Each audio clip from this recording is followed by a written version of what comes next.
Good morning students. आज अपना agriculture engineering renewable energy and resources lecture number 12 जिसमें हम नेक्स्ट टॉपिक है आपका बायोगैस प्लांट, तो उसके बारे में स्टडी करेंगे। First of all biogas and biogas plants. Biogas क्या चीज़ है? जो भी आपका बायोमास मटेरियल है उसको in the absence of oxygen, oxygen की अनुपस्थिति में डिकम्पोजिशन करना, उसका अपघटन करना। तो जब उसका अपघटन करते हैं, डिकम्पोजिशन होता है, तो वहाँ कुछ गैसेस प्रोड्यूस होती है जिनका हम एज ए फ्यूल यूटिलाइज करते हैं। तो वो जो गैसेस हैं दैट इज कॉल्ड बायोगैस, ठीक है, फ्रॉम बायोमास मटेरियल। अब इस बायोगैस में कंपोनेंट्स क्या क्या होते हैं? फर्स्ट ऑफ ऑल बायोगैस के लिए हमें बायोमास मटेरियल चाहिए, उसका डिकम्पोजिशन करना है। डिकम्पोजिशन कैसे करना है? In the absence of oxygen, oxygen वहाँ पे अवेलेबल नहीं होनी चाहिए, ठीक है। अब हम जो बायोगैस मटेरियल या बायोमास मटेरियल जिससे हम बायोगैस बना सकते हैं, किस किस से बना सकते हैं? जो भी बायोमास मटेरियल हमारे पास है उन सभी का यूटिलाइज कर सकते हैं हम बायोगैस बना सकते हैं। First of all upon discuss करते हैं इस बायोगैस के कौन कौन से कंपोनेंट्स होते हैं। इसमें मीथेन होती है 55 to 60%, carbon dioxide 35 to 45%, hydrogen sulphide 5%, ammonia and hydrogen की अमाउंट होती है इसमें बहुत ही कम मात्रा, बहुत ही स्मॉल अमाउंट में अमोनिया एंड हाइड्रोजन।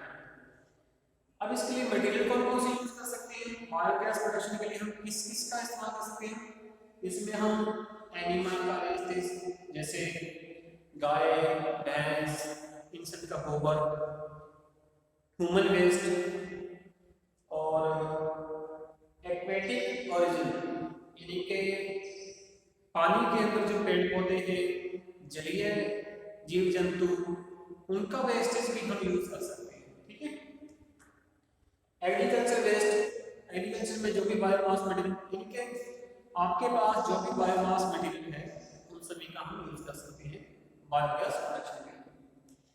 अब इसकी कुछ एडवांटेज है। बायोगैस एक तो रिन्यूएबल एनर्जी रिसोर्सेज है, इसको हम फिर से बना सकते हैं।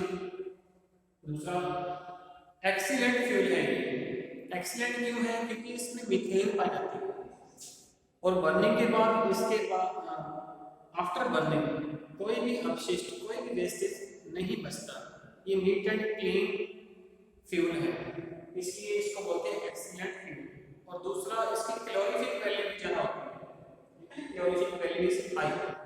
Calorific value is high means यानी कि कैलोरीफिक वैल्यू बताती है कि कितना अमाउंट में कितनी एनर्जी मिलेगी, यानी कि कम अमाउंट में हमें ज़्यादा एनर्जी मिलती है, तो हम कहते हैं कैलोरीफिक वैल्यू इसकी ज़्यादा है, इसलिए ये एक्सीलेंट है। Clean and convenient.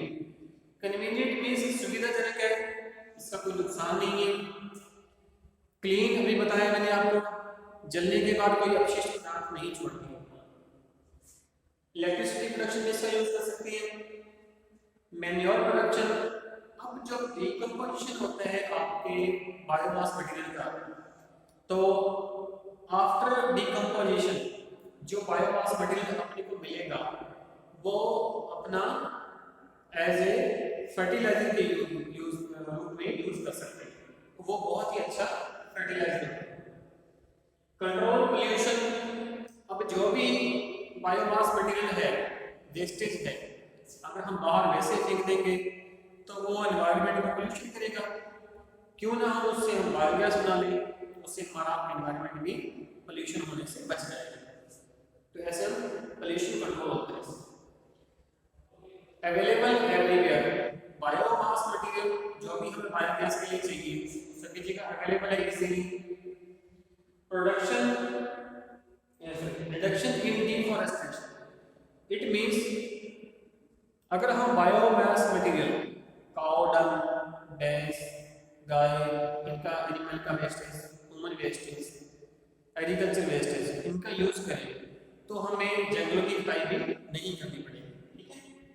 Job oriented गाँव के पास में जहाँ पे ट्रेंड या अनट्रेंड शिक्षित या अशिक्षित लोगों को हम इसके बेस पे रोजगार भी प्रोवाइड करा सकते हैं। अब इसकी कुछ डिसएडवांटेज, इसकी कमियां क्या? Technology, first point technology.